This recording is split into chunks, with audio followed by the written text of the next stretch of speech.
Zach Even-Esh is a leading figure in the strength and conditioning industry. He has trained over 1,000 athletes ranging from the youth level all the way to the Olympic level. Zach founded the Underground Strength Gym and created the Underground Strength Coach certification, both of which have inspired and educated coaches and athletes from around the world to achieve greater success in both sports and life. Zach has consulted with Division I athletic teams, Olympic-level athletic clubs, Spartan racers, pro teams, and independent coaches and athletes around the world, and I could keep going there. Zach and his underground strength methods have grown into a worldwide movement, inspiring athletes and coaches all around the world, not just in training, but in life. Now, I can tell you this. I presented at a strength and conditioning conference where Zach was also a presenter. And I had a chance to hear him, and I can tell you, he not only knows his stuff, but he absolutely lives his stuff. Welcome to the show, Zach. Very professional, my bro. Hey, man, we're just pumped to have you on. I mean, you know, you've got quite a story, and I think a lot of our younger audience needs to hear this because, you know, you came up through the ranks. You did so many different things, and I want to talk about your influences in just a minute, but how did your journey into fitness really begin? So, you know, my parents, even I was not born in this country. So my whole family, minus my younger brother, were immigrants. You know, we moved here from Israel, but my dad's from Romania. So ironically, like a couple of weeks ago, I was at my dad's house and he was talking to me about when they went from Romania to Israel was when like communism was taking over. And he was telling me about how like the government would show up. It was always like guys in suit and ties, and they you know, basically removed him from his bedroom and they moved an athlete and her dad into their house. And she was a swimmer. So my dad grew up in, you know, athletics. When he grew up in Romania, he told me, it's like, we've heard of this from the Russians and Eastern Europeans, is that every month the kids would, you know, line up and get measured and weighed in their boxers, and sport coaches would look at what their physique was best suited for. And so my dad was put into swimming and boxing in his pre-teenage years. Wow. Had a broken nose in his early years.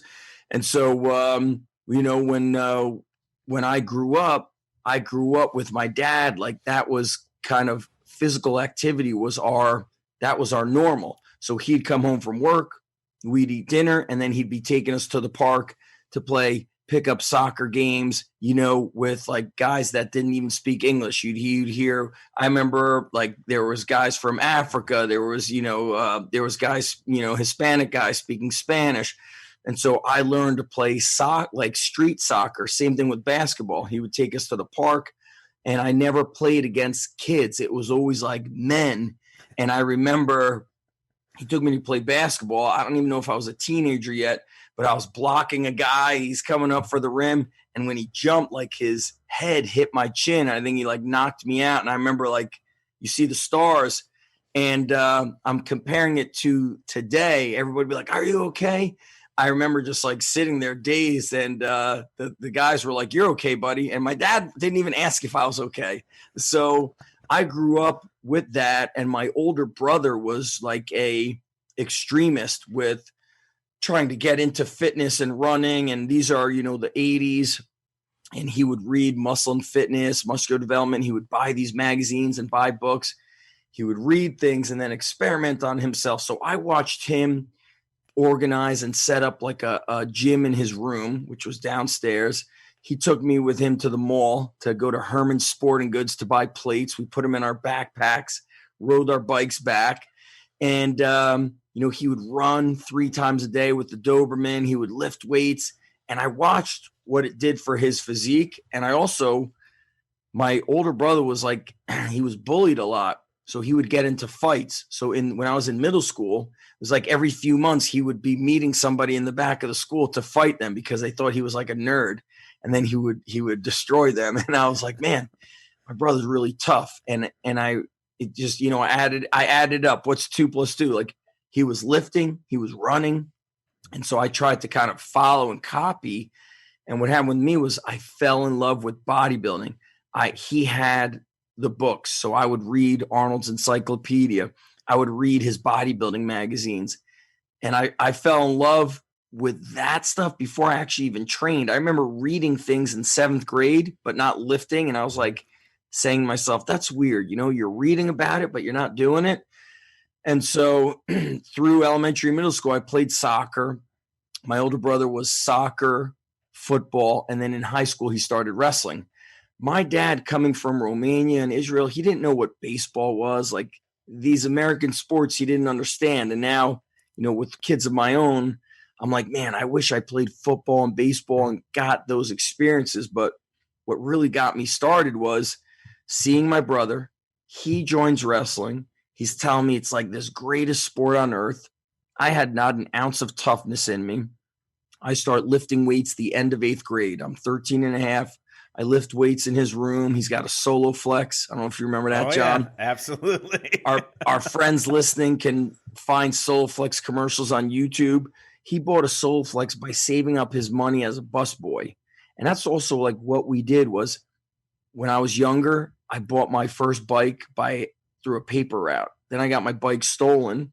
And so I got a second paper route in the afternoon, one in the morning before school. And, my brother was tough. I was not. So when I started wrestling, I got destroyed. I lost every match freshman year, even though I had been lifting weights for probably 4 or 5 months. By the time wrestling season started, the other kids on the team, they had been wrestling since 1st grade, 3rd grade. Mm-hmm. They were street tough kids. I didn't have any of that. So I get my ass kicked all season. I get pinned every match. It was so embarrassing because they would watch me. The whole practice would let me wrestle against this one guy, a wrestle off, and I got pinned every time. Once the season was over, I didn't take a day off. I went straight to the YMCA, $5 a month, and we trained in this basement dungeon gym. It was maybe 1,000 or 1,100 square feet, all York barbell equipment, York plates. Man. Yeah, beautiful. Just like, not too many young teenagers in there. Predominantly was like guys in their 20s, 30s, 40s, blue collar guys. People were like deadlifting and benching with jeans and work boots and cut off flannels. And so I started learning from them, learning a little bit about training. But this is 1989, 1990. Strength and conditioning, not much known. Of course, I'm thinking about you. You had like the isometric training. They had the York ISO rack, but nobody did isometrics. Yep. And I'm thinking, what was the popular magazine? Muscle and Fitness and Flex. What magazines spoke about isometrics and, what I would call real training was Strength and Health magazine. Strength and Health magazine was like done by the early 80s. Muscle and Fitness took over. Joe Weider took over. Bob Hoffman didn't have the marketing power. I have, behind me, John, stacks and cabinets filled with health and strength from the 30s, the 40s, all the way through the 70s, old muscular development. I say to myself, that's what I wish I came across. Powerlifting, weightlifting, gymnastics training. But the information I came across was, don't worry about the weight, feel the muscle, squeeze the muscle. And so I trained the wrong way, but even training the wrong way, when I got back to wrestling sophomore year, I had trained probably 7 days every day, every single day of the week. No days off. I went to a wrestling club. I lifted 7 days a week, and I got stronger than everybody. And I came back and beat the guys that were beating me. And so that lesson of just kind of like getting stronger, getting bigger, I had confidence too, which I had zero confidence as a freshman. And so that was the beginning of my training. And when my training really took the turn into this kind of like power bodybuilding was probably in my late teens. I started competing in bodybuilding. But when I got out of my late teens and I started training alone, I started like reading and rereading Arnold's encyclopedia. Mm-hmm. And I just looked at the physiques of the guys. And I was like, I want to look like that thick, rugged look. And this gym that I joined was called Diamond Gym. And the owner was like a golden era guy. And so the whole place was like old York plates. It was in an old bank. So like the leg room in the back, I think it was like where the vault was, there was little rooms. Oh, it was beautiful, but everybody lifted heavy. So like it was not odd for me to see guys incline benching 315 for 6, 8, 10 reps. It was not odd to see bodybuilders squatting 5 plates. That was like, that's how they lifted. And so that gym was a throwback.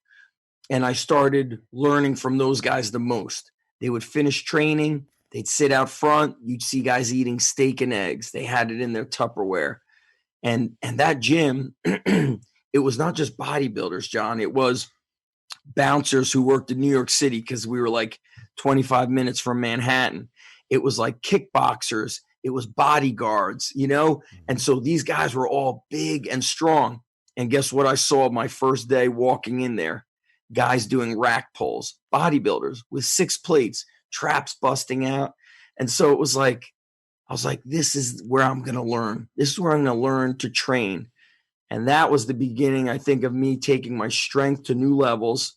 And then when I kind of got into strength and conditioning is after I tore my ACL. So in my mid-20s, I got into jiu-jitsu, shoot fighting. That was like the early days of MMA. They called it no holds barred, NHB. So we're talking like 02, 2002, maybe 2003, I tore my ACL in training.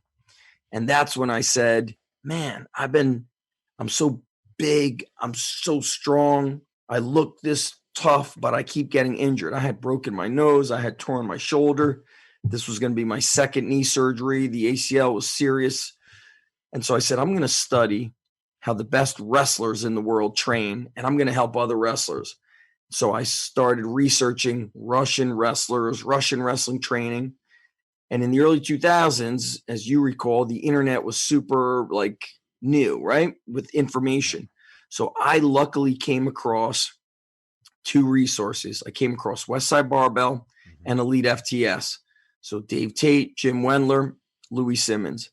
And I started researching how the Russians trained, and I started kind of training myself. So other strength coaches nowadays, John, they do an internship through college.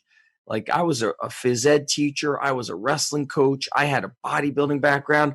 I got into the strength and conditioning or the sports performance in my late 20s. So I wasn't technically a strength coach till probably, let's see, I may have been about 28, you know, I'm almost 45.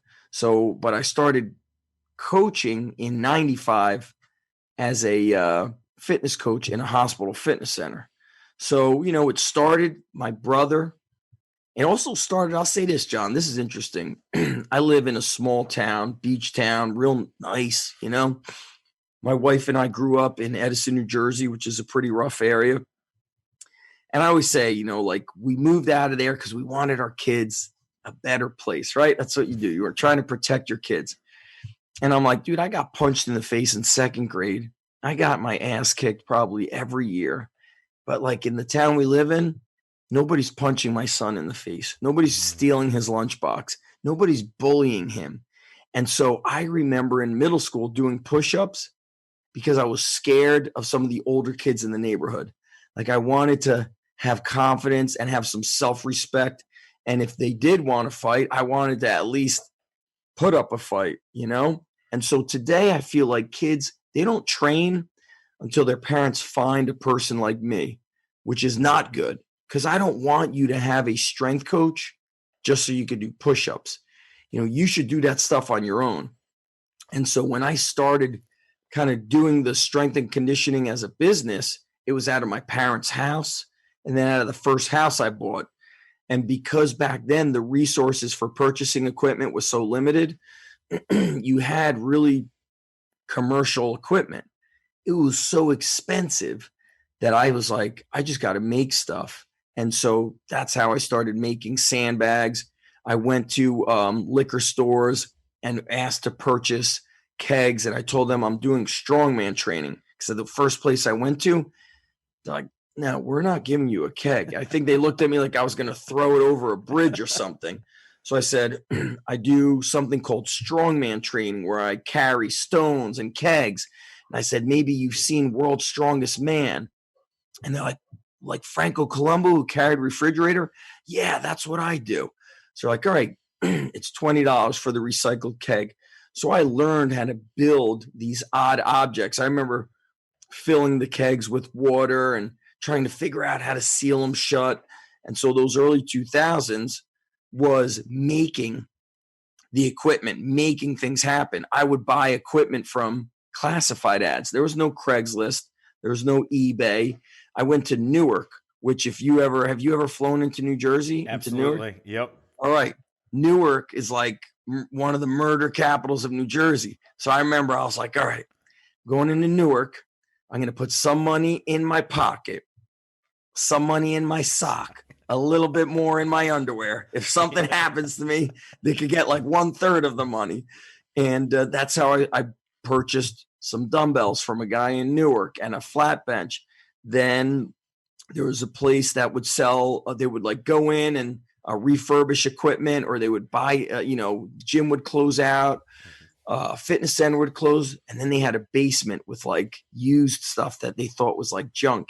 It was York, Dan Lurie. It was like pro style dumbbells welded together.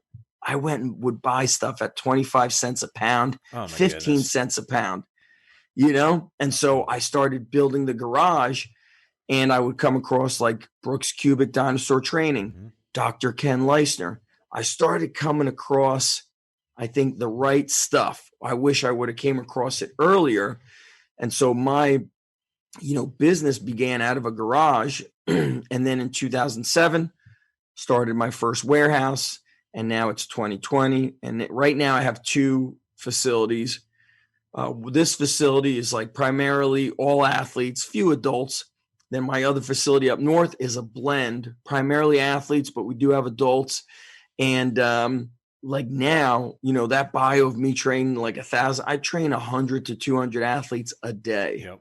So now it's like 1,000 a week. 1,000. Absolutely. And that's the thing. When I was looking that up, I'm like, that has to be a little dated, because last time I saw you, you were doing this. And it's so crazy. I got to ask, how long did the rubber last on the Solo Flex? How long did the bands last? Those bands, I was thinking about them. They were so like thick that you couldn't really have any speed. And crazy. I sold it on eBay so long ago that like it was, people would like come and pick stuff up. So back then eBay was like an early days Craigslist. Oh yeah. So I sold that thing probably in, I don't know, 04, maybe 03. And the bands lasted. So I would use a Solo Flex, bench, you would squat, but the squat, you started from the bottom. And I wish I would have had, a mentor in this kind of like strength and conditioning era. But back then, those guys were in their garages. Even at the college level, John, in the early 90s, they were doing HIIT training. One of the kids I trained, his dad's a NFL coach. He's not a strength coach. He's a position coach. He played football at Penn State in the early 90s. And there's a video of him going through like high intensity, one all out set on Nautilus machines. So even, the strength coaches of the early 90s, they were doing bodybuilding or they were doing HIIT training, Oh, absolutely. And, you talk about the muscle mags. I mean, I had piles of those things. I mean, I had the Arnold book was so massive. I have it in my basement still, and I had the paperback version, but that thing was massive. It's like a phone book. Yep. And you look at all these things, and our family, what we had was actually the concrete weights. We didn't have the Solo Flex. We had the plastic, the concrete with the covered cement. In plastic with the cement inside, and some sand. We had a little bench, and then we go up to the health club. And it was all Nautilus machines. Yes. And so we did Nautilus, but nobody really knew what was going on. We just go through the circuit, felt like you got a good workout. Everything was trial and error for so many years. Until, for me, it was an Iron Man magazine, Iron Mind ad that really changed everything. I'd been making my own stuff, doing my own stuff, seeking out. When was that? When did you get an Iron Mind magazine? Early 2000s? Oh, it was Iron Man, the old Iron Man magazine. Yeah. So Iron Man. The old one. Yeah. I have them from the 70s. Casey Viator on the cover. They were great. This would have been sometime in the 90s, I believe. Iron Mind used to advertise their grippers in Iron Man. Yeah. And so through Iron Mind, one of my first books that radically changed my training was Super Squats. That Oh, was the my very best. first thing when I said, I'm training wrong. I'm not getting this. And then there was an ad for books in that, and I got the Brooks Cubic book, The Dinosaur Training. That And was like 96 or so. He wrote that book. that was a radical shift. Now, I've been training that whole time and making up my own stuff and doing loaded carries and walking, but it was all trial and error. I'd never really seen anybody kind of put it all together and Yeah. say, wow, this really is a system. It was kind of hidden, secret, stuff, And so it was out of that. And I was the same way. I made all my own stuff. I remember when I wanted to get into kettlebells, when kettlebells first came on the scene, because I was like always on the edge. I'm going to experiment with whatever I can. Yes. Always doing experiments on myself. I went to the welder and made my own plate loaded kettlebell. And it was ugly and it was painful. I mean, it was crazy because you put all these plates on there. They're flying all over the place. Yeah. I told a guy the other day, I remember when I read some books about thick-handled dumbbells that the old-timers would use. Yes. Well, I couldn't afford to get those. Iron Mind had them, but I couldn't afford them.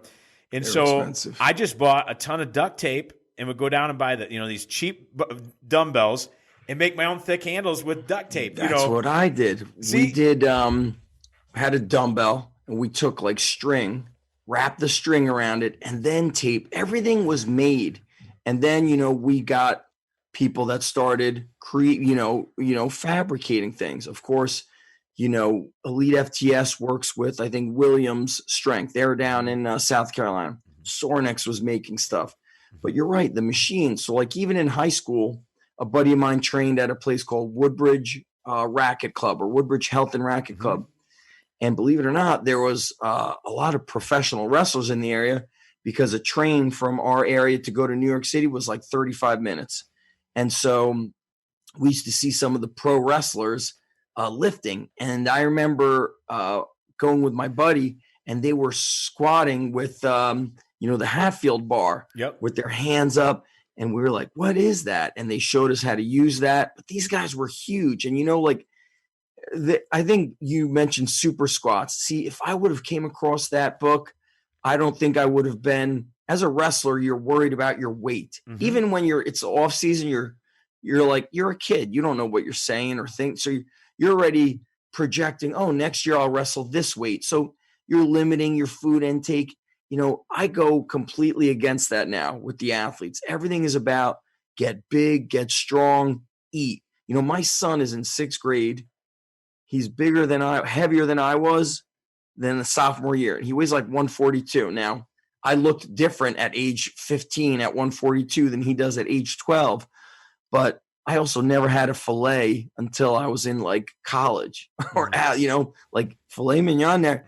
Like he eats pancakes, steak, bacon, eggs, tuna sandwiches, turkey sandwiches. My dad would make me a sandwich. And I look back and it's like, man, my dad came from nothing. Because if I said, can I have 2 sandwiches tomorrow? He'd put like one thing of meat in there. He didn't like add more meat. It was like, all right, I'll just put one piece of meat in between each piece of bread. And so it's like, I look back to how my dad had to grow up. And I wish, my dad, when we were growing up, his thing, he just worked so hard that parents back then didn't have time to they're not figuring out how to get you speed and agility crap. We played manhunt and I rode my bike, I think something like 8 hours a day minimum in the summertime, outside at 7 a.m. We only went home for dinner, outside again. And so I think to myself, kids don't even run anymore. Today, you know what we did? We played tag in my gym, which is probably the last time I'm doing it. They're going to put a hole in the wall, but we do it with an 8-pound medicine ball. And you got to peg the person. Yeah. And so these kids are like sprinting, jumping. And I said, headshots included. There's nothing off limits. And a couple of years ago, right across the street from my gym is a small park. Nobody's ever at the park. So I take the kids, we partner up and you carry kegs or kettlebells. I go, you go every 100 feet. Then we get to the park and we do sprints and partner hand walking. We do kettlebells. We do clean and press. We'll row, we'll squat, we'll lunge. Then we'll play a short game of like ultimate football, which is like ultimate frisbee, be like a 3-on-3, a 5-on-5. Like the guy that was in charge of like it's not parks and recreation in our town, it's beaches and recreation. He was complaining that I was using the property. We're there for like 10 to 12 minutes. And I was like, wow, we're in a world now where like a strength coach is a criminal. You know, if you run a gym, you're a criminal. If your kids are playing at a park for 10 to 12 minutes, you know, randomly once, twice a week, you're a criminal. And I have all these old magazines, and one from 1900 has a guy on the cover, and the title says, "Weakness a Crime. Don't be a criminal." And it's like, my God, how we have changed, because when you're strong, that's like, it's like weird now, unless you're in our circle, right? You're in this kind of like cult of being strong, but a lot of people think it's odd. And so, you know, I train a lot of high school athletes. They can't do a pull up, they can't do a push up. And it's like, yo, that ain't good, man. You should be doing that in middle school and elementary school. But why aren't we doing that? Because nobody's punching them in the face. Nobody's stealing their lunch. Nobody's afraid. I'm not afraid. I don't need to be strong. I have nothing to fear. You know what I'm saying? And so that's a different kind of different crowd. Yeah, it's a different world. I mean, we lived in, you know, you settled your own fights in school. Yeah. You know, there was no, you know, system of calling your parents to take care of issues like that. You know, it was, you had to learn to fight for yourself. That was one of the values that my dad taught me. He's like, you're not allowed to go off and hit somebody, but if somebody hits you first, you can, you know, knock them out. But that was one of the things, you know, we learned, and it's just such a different world. A lot of the training and agility that we have to teach today with students is stuff that you should have learned as a kid.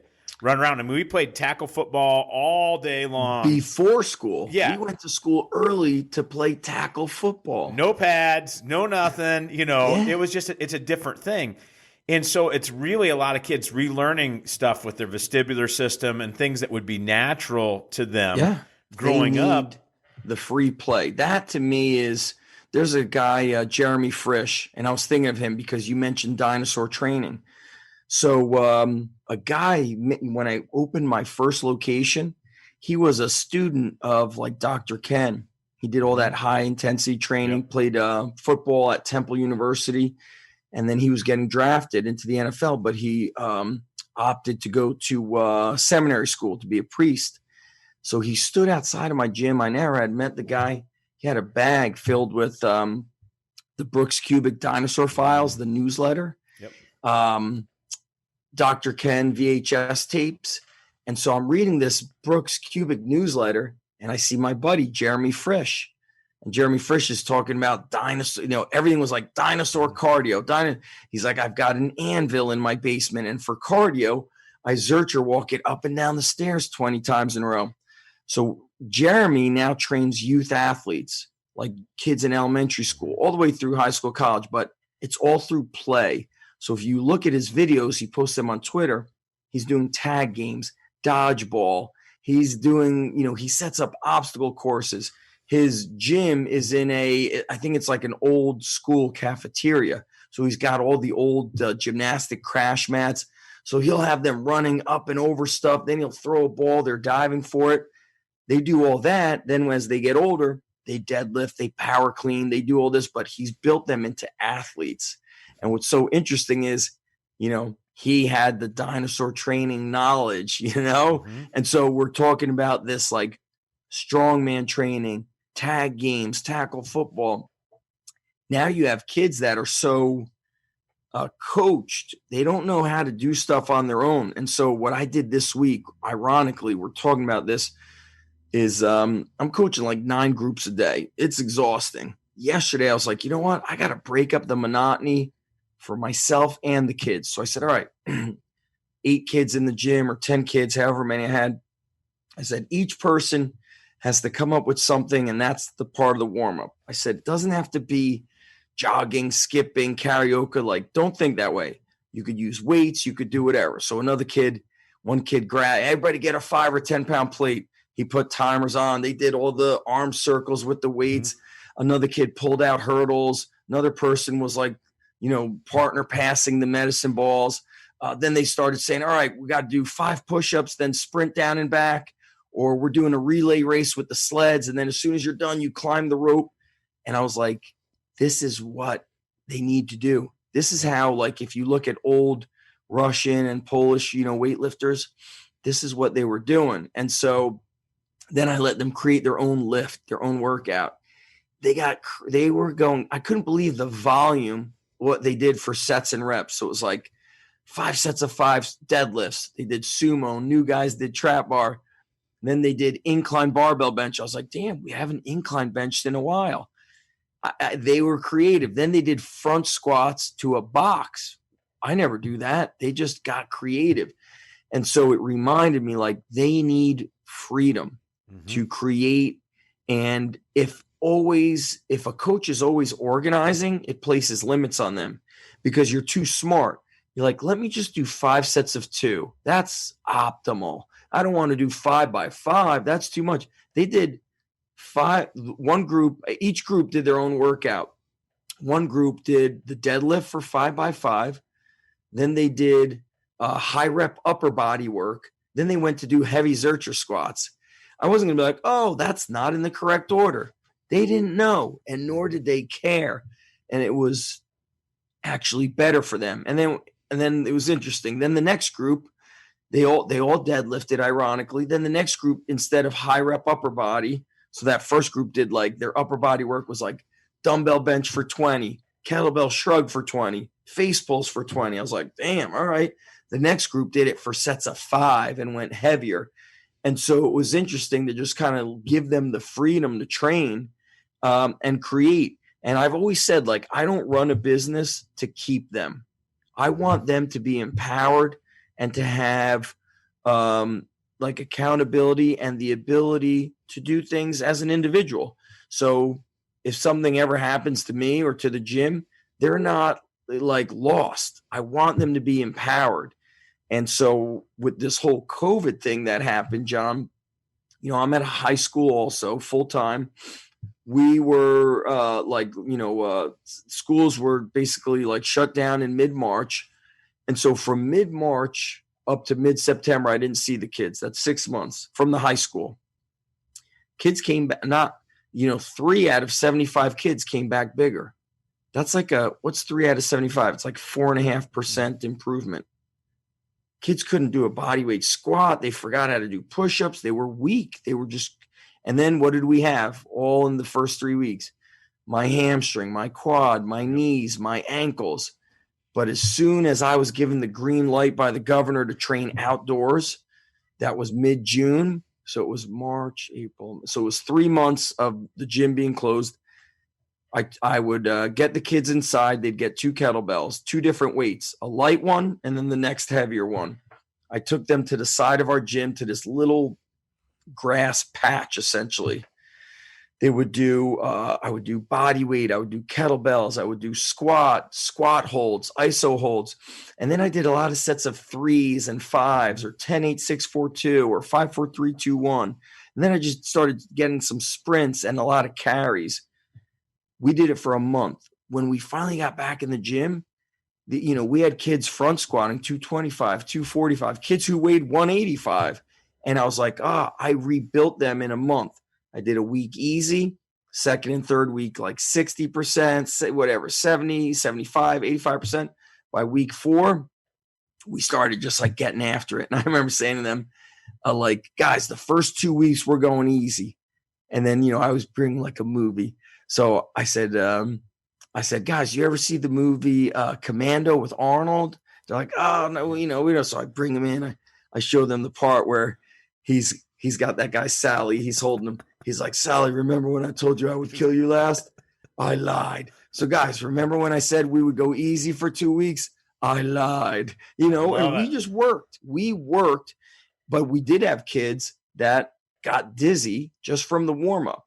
Just from doing some squats and push-ups. They were lost without me. And to me, that's a red flag. I say, guys, if I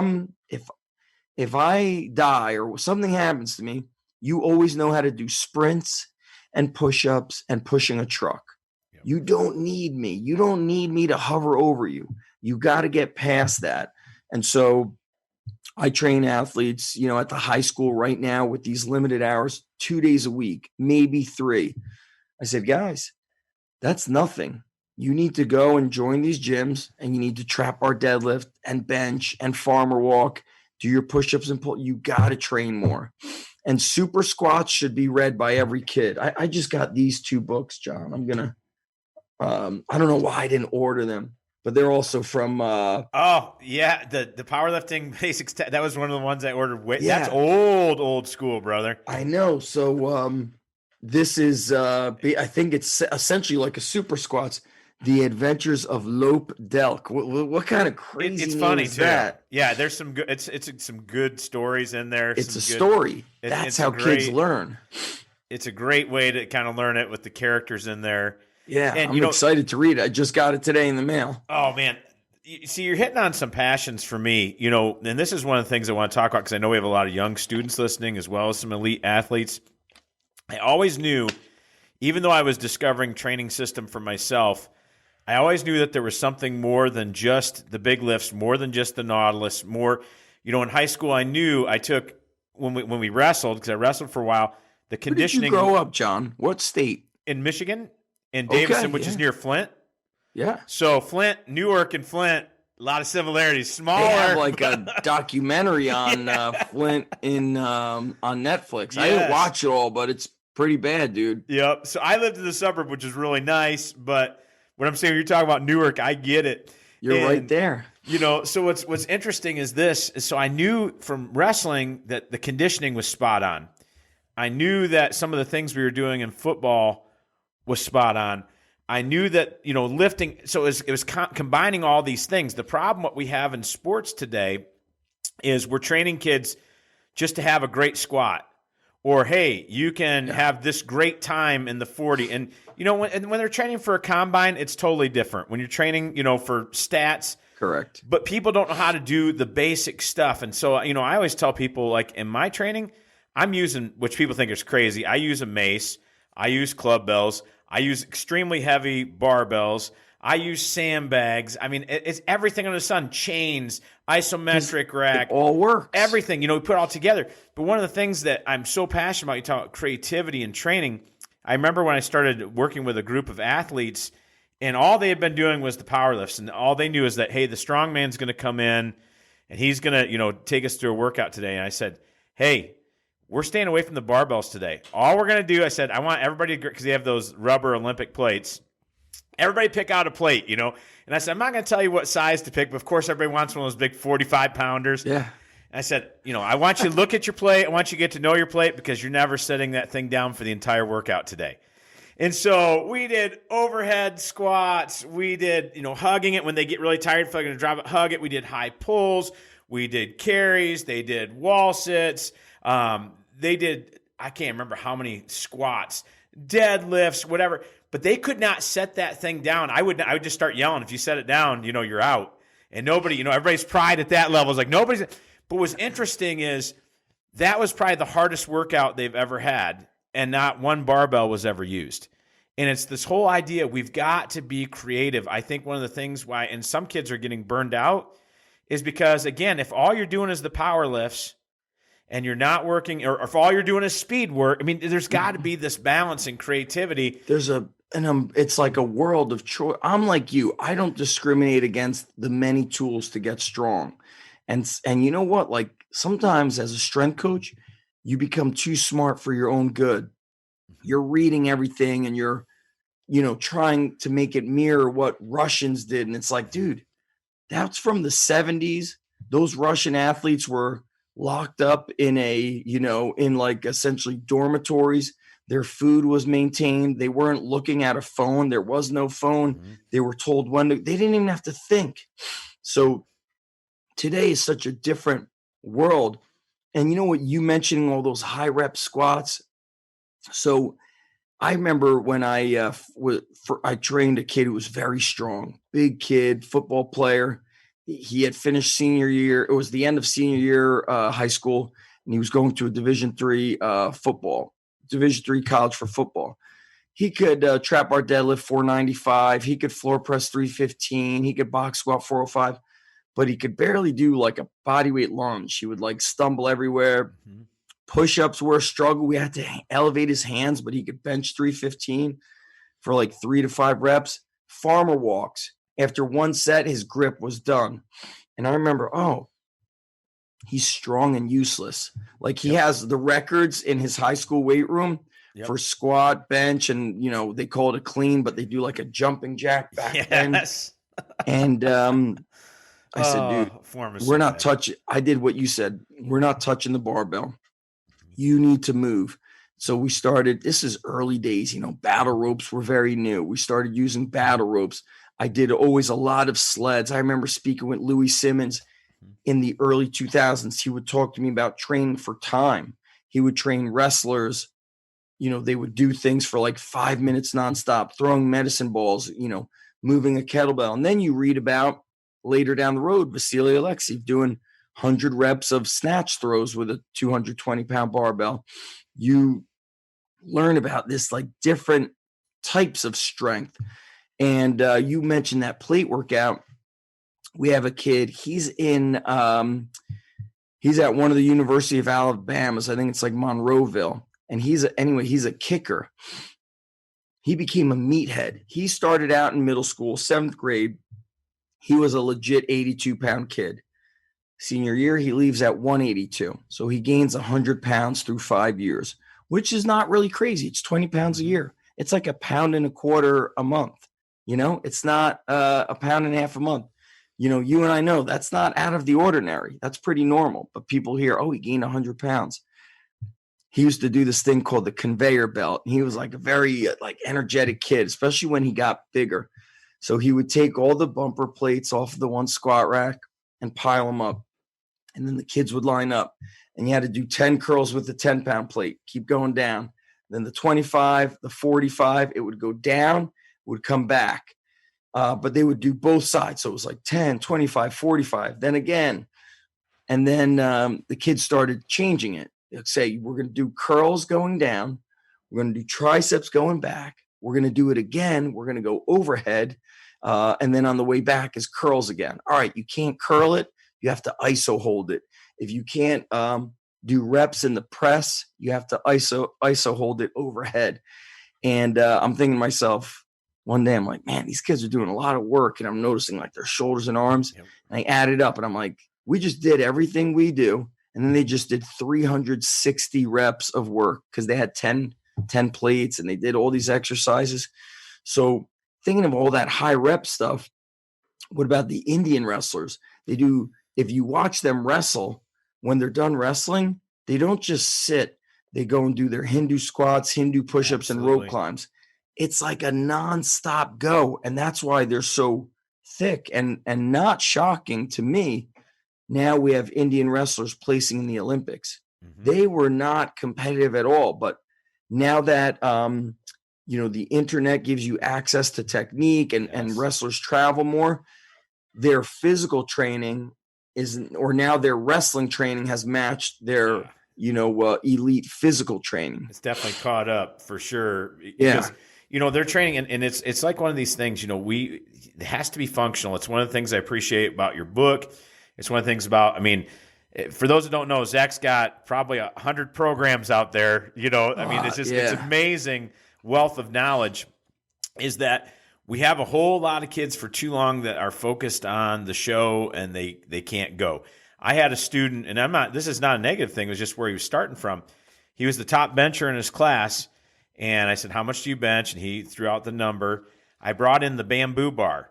Have you ever used the earthquake bar? I love it. Yeah, I have it. Couldn't do 100 pounds. Couldn't do 100 pounds. So I said, here we've got obviously some big problems because, hey, you've learned to bench heavy, but you can't do the stability stuff. And so it's an accident waiting to happen. Yeah. And so that's why I appreciate so much in what you've done with your athletes. And just keeping us moving here because I want to be sensitive to your time. What are some lessons that because this is what I know, you try and take there's carryover from their training to real life. What are some 100%. Of the lessons that you try and take with students that, hey, when you go through these workouts, when you're a part of this brotherhood of the underground gym, because it's a brotherhood, when you're a part of this, what lessons carry over to real life, and what are you trying to pass on? I had this conversation with a couple of younger kids today, freshmen, because kids come from like these schools. So then their friends start joining up, and they were asking about this one kid who stopped. And I trained his older brother who would also come and go, come and go. And they're like, why would you ever want to stop? And I said, guys, some people, this is too much. It's just too hard emotionally. They need the break. And I said to them, it depends what your goals are. And so this one kid, I'm going to show you like a picture. He's a freshman. He's not a normal freshman. This is him doing shrugs. It's a big kid. Yesterday, he did trap bar deadlifts with 405. He's in season. And I was like, him and the other kid, I was like, guys, don't you want to do a shorter workout in season? They're like, no, give us more. That's a different attitude. And I said, guys, if you can apply that attitude to life, and I said, academics, work, you're going to be at the top. And then another kid, I trained his older brother. He's a senior. He was talking to me about a job he had applied for as a busboy at a pretty big restaurant in our neighboring town. And I said, did you call them back? You did the interview. He's like, I didn't. They said they'd call me back. I go, give them a call tomorrow. And I go, let me tell you something about a guy that coached for us once. He became a policeman, but he interned. And on his first day, he showed up early and worked out with the coach. And then he vacuumed. And I didn't tell him to vacuum. He vacuumed. And I said, he did a job I didn't tell him to do. I said, I used to see him picking up like little, thing of garbage here, whatever, a little piece of paper or something, little thing. I go, that's what you got to do. If you work at this restaurant, don't wait for them to tell you, clean this, do that. I said, do it before. Make everybody else's job easier by being just like elite. And some kids grasp that, some don't. And training with me is tough. And, as you know, if you want to succeed in sports, athletics, easy training is not going to help you succeed. It's going to have to be tough. And not everybody likes that. Some people want comfort, or the sports season starts. I'm too busy. I can't do it. Like the world's going to end. I've got homework. And kids from their same team are showing up and having no problems with it. And so, being great, that's not what everybody wants. Some people just want good enough. And I'm careful to kind of allow those good enough people to mingle with those that want to be great, because they could slow you down. Yeah. And so I really try to teach kids that like the discipline towards training, that could go to any aspect of your life. When you get older, that discipline can be in your relationships. To have a good relationship with your spouse, that takes dedication. That takes putting in the work. That just like what training. And so I always try to use the strength and conditioning as a vehicle for success in life. And the heartbreaking thing, John, is when kids just kind of deny it. They don't want to kind of take your advice. So like working at this high school, some kids it's optional for them to train with me. Some kids don't want to do it. You'd imagine you're a football player. Don't you want to get bigger? Don't you want to win more, play more? Some don't care. And that's the scary part to me, is like, I don't like being around that. But then it's like, what kind of husband will he become? What kind of, employee will that person be? That's what always worries me. And then I start wondering, why can't I reach that kid? So it's tricky. Coaching is, plenty of ups, but also plenty of downs. Absolutely. So touching on this, how important is mental toughness? To me, it's everything today. But how important is this in your training programs, and how do you incorporate that into your athletes?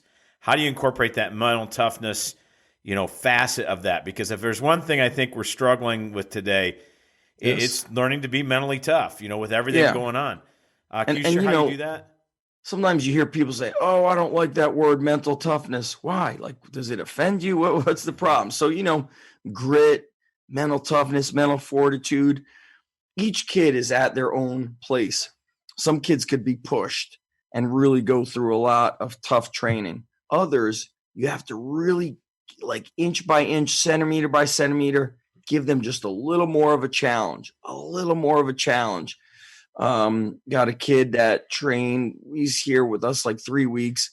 He's done with sports. His mom signed him up because she wants him prepared for life. I trained her oldest son a couple of years ago. This one, he's done with sports, but she's like, he can't show up to things on time. He can't hold a job. So she's like, you're cheaper than a psychologist and more effective, she said to me. I love it. So she said, I need him to be prepared to work for work. I'm not going to let him live on my couch, and forever. And so to me, training the mind is never separated from the body. There's always something. So today the challenge was, if you weigh 200 pounds, take 25% of that, 50 pounds, and get 50-pound dumbbells, and we're going to see how many reps you could get. So we had some kids bench 50-pound dumbbells for 50, 59 reps. Like, that's pretty wild. Yeah, that's great. We have our lighter kids bench 35 pounds for like 53 reps. Normally I wasn't thinking like that, but I'm like, let me give them a different challenge. And what happens is they become competitive. You got to learn to compete, and they learn to handle pain, and they learn about themselves. All right, it starts burning. Do you quit? I teach them, guys, don't worry about 50. Count to 10, then count from 10 down to 1, then count to 5, then 5 more, then get to the 4, little bites like that. And so I agree with you. It is everything. You might be able to deadlift more than the other guy, but that deadlift might take 3 seconds or 5 seconds. What about the ability to handle football practice 5 days a week and then the 6 days a game? What about the ability to be a listener when they're going over, film? And then, look, I've got some athletes, they just refuse to, everything, always something hurts. They always need an adjustment. They always have to go light. They always have to go easy. And then I sit and think to myself, I think I got to pull this kid aside and say to him, listen, if you can't stop these excuses, your life is going to be a mess in the future. You will be fired. You will not be able to be married. You won't be able to handle anything. And so the mind is everything, John. It's everything. I love that. I mean, you're pushing my hot buttons right now. Get me fired up because it's just so important. And again, we've tried to take the mental toughness component out for students in everything, and especially work with so many wrestlers. That's one of the things I always talk about. When it comes down to it, it's just you and the other guy on the mat. You talk about mental toughness. There's nobody to bail you out when you're getting turned, or you got that half Nelson being put on you and everybody's screaming and yelling. Are you going to get stuck? Are you going to fight your way out of it? And it's pure mental toughness. I've watched kids cave like that. I've watched kids, man, it looks like they're going to get their neck broken because they will not quit until that period ends. And my brother was like that. He would never quit. And you know what's interesting about these individual sports? You kind of get immediate feedback as to why you lost. So my son plays baseball. If they lose, there's a lot of reasons why they lost. And then it's easy to just say, they did this, they did not do this. Well, what did you not do? What do you got to work on? And so even my wife said it, like, she said, here's the thing, is like, he plays baseball travel. If they don't start cutting kids, then they have no reason to fight to get better. Yep. So if my son's not doing good, I'm like, Ethan, get the batting tee outside and swing it 100 times, dude. Figure it out. So that's why I love wrestling. And, that's the thing about football. If your team loses, well, then are you able to identify where you went wrong and figure out what you got to do, And that's what's interesting is, at the high school, our football team got crushed last Friday. I trained them Monday and they were like laughing. I remember if I lost on a Friday or Saturday, I was pissed the F off for at least 4 days. Like, I was mad at myself. I was like, the next day I'd run 5 miles, I'd lift, I'd jump rope in the garage. I mean, I was mad. And I'm like, these dudes are laughing. Maybe that's a good thing. Let it go, move on. But you got to get pissed. That guy, Ray Lewis, I remember him saying, get pissed off for greatness. And I was like, we need some pissed off for greatness, guys. Yeah, it can never be okay to lose. I mean, we've gotten too comfortable with that. Everything's okay. You're You did okay. your I'm best. You okay. worked so hard. But in the end, it still should suck to lose. Even if you did do your best, you should never be satisfied with that. There ought to be something that rises up in you. And we've talked about so much stuff. We're going to have you on again Yes, if we part can. 2. But let me give you just a 3-part closing question here.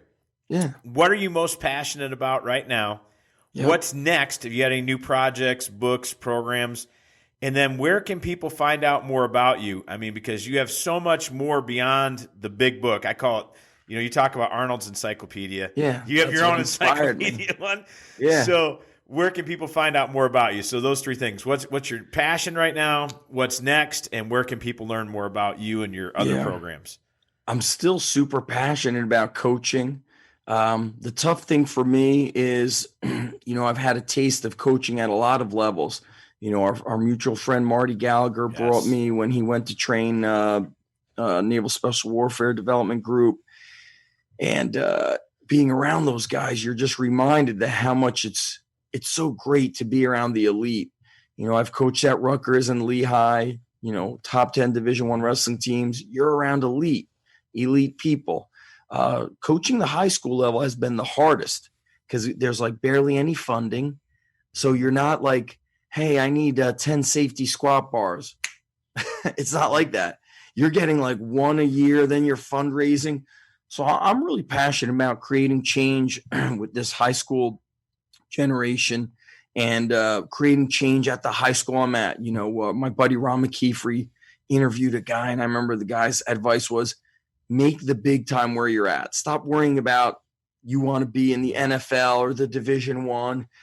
This has been the most rewarding coaching position and the toughest one I've ever been part of. So I'm extremely passionate about coaching and, of course, my own private, underground strength club and my family. I want to get more time with my family. And this COVID thing has really, thrown a monkey wrench in everything. So I'm passionate about getting slightly more balanced. And then what am I working on? So I actually started writing a fiction strength and conditioning book, probably similar to like this with stories. And it's kind of based on my experiences, but then I fudge the characters. It's fiction. Or let's say in real life, my outcome was not so good, or I didn't grasp the lesson. Well, in this book, the lesson is grasped. The experience is had. And so I haven't been able to write since the school's open because I have like 30 minutes in the morning. And then I basically I leave the house at 6:30, get there at 7, start coaching at 7:30 until 2:15, drive home, eat quick, have a cup of tea. Then I'm at my gym from 4 to 7:30. Then I'm done writing. So when things semi-normalize with this COVID stuff, I can get back to this fiction book. And I'm having a real good time writing it. It's really cool to not have to worry about who am I referencing? Am I referencing this, Soviet training manual? Like, I don't want that. I always like writing stuff that could inspire people. And so I don't even have a title for the book, but it's exciting and it's been fun to let my creativity just go. And so that's what I want to complete. And also at the current, all month, I film stuff from my gym and then I put it together in a video and I upload it to my Underground Strength Academy. And each month that video is like 30 minutes, 35 minutes. And so with all this COVID stuff, I don't post anything to social much anymore. I just put it in there. And it's just cool to share what we're doing because honestly, John, I think a lot of people look at me like he's a motivational guy. They don't realize that I'm a world-class coach that can train a 70-pound kid to a, SEAL Team 6 guy to everything in between that. And so I'm really, my Underground Strength Academy is going on 16 years. Mm-hmm. So I love doing that. And then what's next for me is, I'm almost 45. I really just want more balance. This COVID thing, for some people, they've had to work less. I have worked more. And as a coach, I'm doing 9 hours a day. There's coaches half my age or in their 20s who can't handle that. And so we spoke about mental toughness and grit. I've often said that great strength coaches need grit. They need mental toughness because I'm kicking ass at 7:30 a.m. and I'm kicking ass at my last 6 p.m. group. And so just what's next for me is like, I'm a simple man. Like I'm not looking for crazy, something big. I want to finish that fiction book and I want a little more balance. But for the kids I'm training, the groups have been amazing. Right now, the culture of the underground has been better than it's been in years, which to me is like, man, we've got like the right kids. As there was a video out by what's the guy's name at Alabama? Why is it the football coach? Oh, Nick Saban? Yeah, I don't know why that's something. Nick Saban's got a video out about, he's like, mediocre people don't like being around high achievers, and high achievers don't like being around mediocre people. And he goes, so I'm always trying to get the right people on the bus and get the wrong people off the bus. And sometimes the wrong people get on our bus. They slip through the cracks. They do a trial. I'm thinking, all right, this kid maybe could turn the corner, but some kids just don't want it. They take your energy. They take the energy from the other kids. And so when I got the right people on the bus, like these in-season football players, they want to do more. Whereas some of the kids I'm training at my high school, this hurts, that hurts. And it's like, dude, we've won one football game. And these kids that are training for over an hour are undefeated. Maybe that's why, Yep. Maybe. So I'm constantly trying to get the right people on my bus because I like being around high achievers. I love it. Okay. And then finding me, we got a Strong Life podcast. Go to zachstrength.com, ZACH strength.com. That's my newsletter. I think my newsletter is awesome. People love it. It's a blend of information, sample workouts, motivation, stories. People love it. And you got undergroundstrengthcert.com, undergroundstrengthcoach.com. If you Google my name, you're going to find kind of the whole tree of Zach Even-Esh and underground strength stuff. I love it. I love it. Well, I want to thank our guest, Zach Even-Esh, for investing in all of our listeners today. Thanks for being on the show. John, great time. Thanks to everybody for listening. And it was fun, man. It was great to connect. It's been like 5 years. It's been forever, man. It's been forever. 4 or 5 years ago we spoke together. Yep. Marty was there, the whole gang. It was great. Yep. The Pressing the Limits podcast is brought to you by ZionMissionaryChurch.net, where you can listen, watch messages, share prayer requests, or even find out how to plan a visit. And also by NeuroPowerSource.com. These are resources for your mind, your body, and your spirit. You're going to find all the recommended supplements and gear I use, including the Be Strong bands, the new Juve 3.0 system, the Iron Neck, and so much more. You'll be sure to want to check it out. Our podcast producer, Drew Kiespert, video director, Jolynn Thomas, head of talent relations, Mr. Fairfax Hackley. Be sure to rate us and subscribe to the Pressing Limits podcast and follow us on Instagram for the latest episodes. For more ways to watch and listen to this podcast, check out the Pressing Limits podcast website.